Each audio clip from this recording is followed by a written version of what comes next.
Hey guys, John here from LearningGuitarNow.com, and in this lesson I want to show you how to play a Buddy Guy, Eric Clapton style slow blues solo.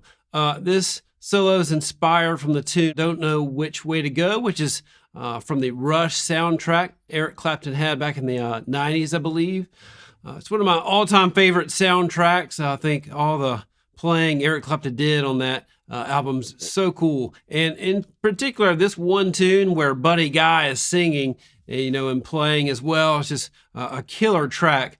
He did this tune earlier in his career, but I really like this version. It has an extremely cool down and dirty slow blues vibe, I've always thought. So for the first 12 bars, I'm going to play in the style of Buddy Guy, and then for the next 12 bars, I'm going to switch to Eric Clapton style. To get the tone for the solo, I'm using my Germino Classic 45, pretty much cranked almost all the way it can go. And no up pedals or anything. I just added a little bit of plate reverb and a little bit of a tape delay with a plug-in when I'm during mixdown. Okay, we'll go ahead and take a look at the first couple licks for free. And if you want to get access to the full lesson, interactive tab, backing track, and neural DSP Tone King preset, check out the All Access Pass. Let's go ahead and start the lesson. Okay, now I'm going to break the solo down for you into 13 separate licks. We're in the key of D. It is a 12-bar blues, and lick 1 sounds like this.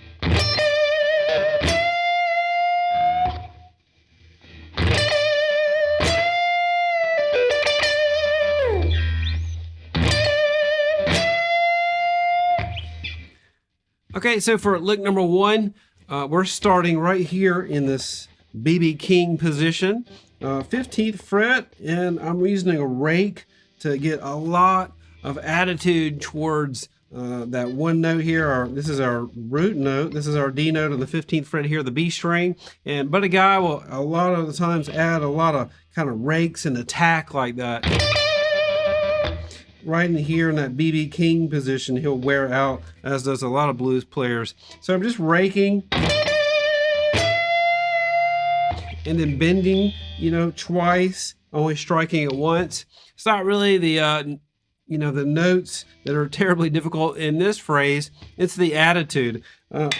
Another thing is I'm using the out of phase position, which I hear Buddy Guy using a lot, in between, not the neck, not the middle, that out of phase right here. And it sounds to me better when you use that position for this type of a sound that Buddy Guy's going for, with more of a tweed style amp. I'm using Germino Classic 45, which is a JT 45 clone, which is in the same ballpark as a tweed amp. So it's got the same kind of style. Of course, Marshall, voiced it a little bit different, and it's also a Germino, but to my ears, it's very similar to, like a tweed basement or something. Just a little bit tighter, not quite as loose. So anyway, back to the lick. It's all about the vibe. I'm doing some heavy vibrato on that B string. I'm going up vibrato. And then striking that 17th fret here on the B string, bending it again, and just feeling that and having not like a set amount of time. You want to hear that second bend come in. Maybe drag that out however much you feel. And the cutoff, cut that thing off. Just kind of experiment with it to where you think it feels good. That first bend could be even in between. That's what I hear a lot about Buddy Guy's style. It's not totally precise, like Stevie Ray Vaughan or something. It's kind of in between, kind of more, Jimi Hendrix sounding. Lots of space here. Same thing again, except I'm going to change the phrasing to do this. Again, experiment with the length of that bend up and release. So you don't want to play it straight all the time like this. That's rarely does Buddy Guy is going to do something like that. It's always, kind of the timing is in kind of weird position. You may kind of slow down and speed up things here and there and play in between the beats and whatnot. So experiment with those things, and you know, if you want to get more of a Buddy Guy type sound. And the final little phrase, you just kind of bend it gradually and cut it off. And so experimenting with the length of those phrases, where you're gonna cut them off at and how much you're gonna let it sustain for, you know, that's kind of the things you wanna listen for when you're trying to play in the style Buddy Guy. Okay, so that's it for lick 1. Okay, lick 2 sounds like this.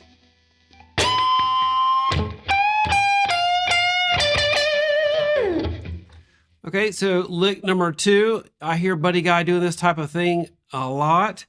First thing to note is that, like, we're coming in on the beat 1 and we're not playing anything on the first count. I hear Buddy Guy doing that a lot.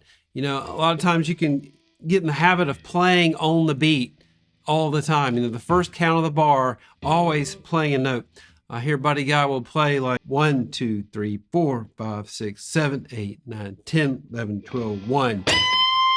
Right after that first beat right there, first count, right after it hits, play the lick and then just bend, you know, hard.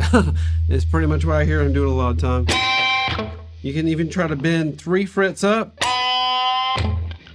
and then this is the same thing in the BB King position. Go back to the second position minor pentatonic scale. I'm gonna do this. He'll do that kind of stuff a lot. Bending that minor third slightly here on our high E. So it's all in the attack. Sometimes people would just attack things like tremendously hard and then lay back.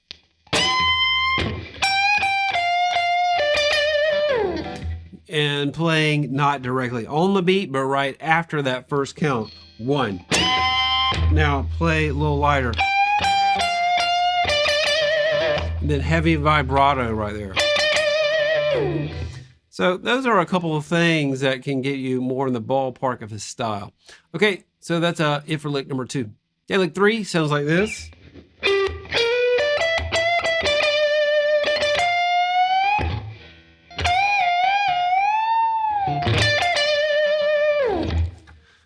Okay, so for lick number 3, what I'm thinking about and what I hear him doing sometimes is, you know, thinking about this little pattern over the 4 chord, and our 4 chord is G.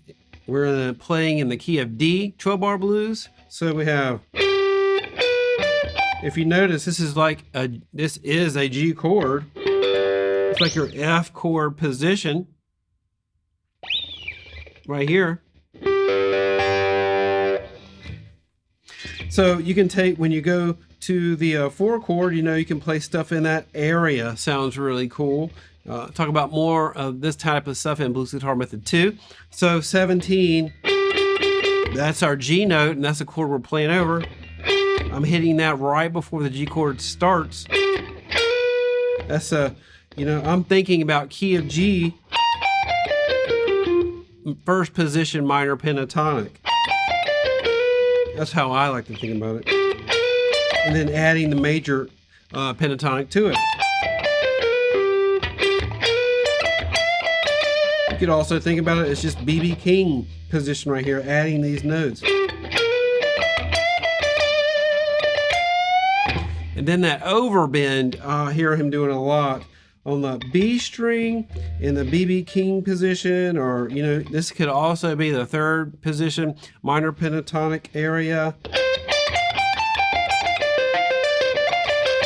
It's our root here. Take the 18th fret of the B and just bend it way up there, you know, about 3 frets.